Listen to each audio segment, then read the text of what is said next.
Hello বন্ধুরা, আমার চ্যানেলে আপনাদেরকে স্বাগত জানাই। আজকে আমি নিয়ে এসেছি গাজরের হালুয়া রেসিপি।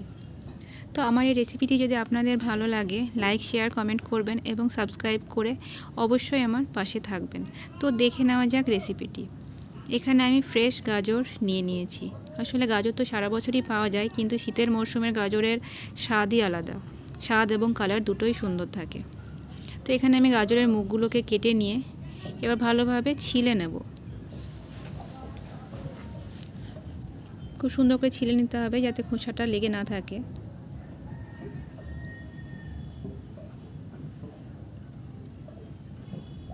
এখানে সবগুলো গাজর ছেলা হয়ে গেছে, আমি খুব ভালো করে ধুয়ে নিয়েছি। এবার এগুলোকে আমি ভালোভাবে গ্রেট করে নেব।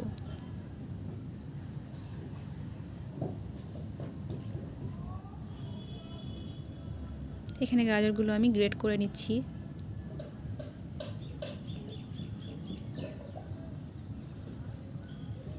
আমার গ্রেট করা হয়ে গেছে গাজরগুলো। এবার আমি কড়াইতে ঘি গরম করে ওর মধ্যে কাজু আর কিশমিশ একটু ভেজে তুলে রাখবো। খুব বেশিক্ষণ ভাজবো না, তাতে কাজু কিশমিশটা পুড়ে যাবে। হালকা একটু নাড়াচাড়া করেই তুলে নেব।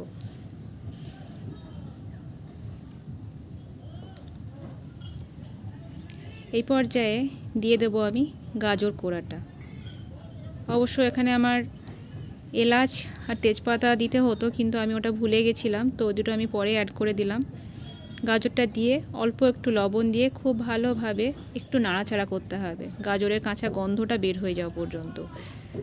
তারপর ওর মধ্যে অ্যাড করে দিতে হবে দুধ। এখানে আমি 1 কিলো দুধ ভালোভাবে জাল করে নিয়ে 1 কাপ মতো করেছিলাম, ওটা অ্যাড করে দিলাম। আর তারপরে আমি অ্যাড করলাম চিনি। ভালোভাবে নাড়াচাড়া করতে হবে যতক্ষণ না চিনির রসটা এবং দুধটা ভালোভাবে শুকিয়ে যায়। এখানে গাজরের হালুয়াটা প্রায় আমার হয়ে এসেছে।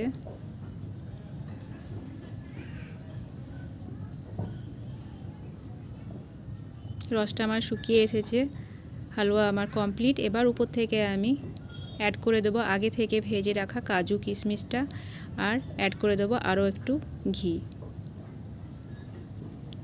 তো আমার রেসিপিটি আপনাদের কেমন লাগলো অবশ্যই কমেন্ট বক্সে আমাকে জানাবেন এবং সাবস্ক্রাইব করে আমার পাশে থাকবেন। ধন্যবাদ বন্ধুরা।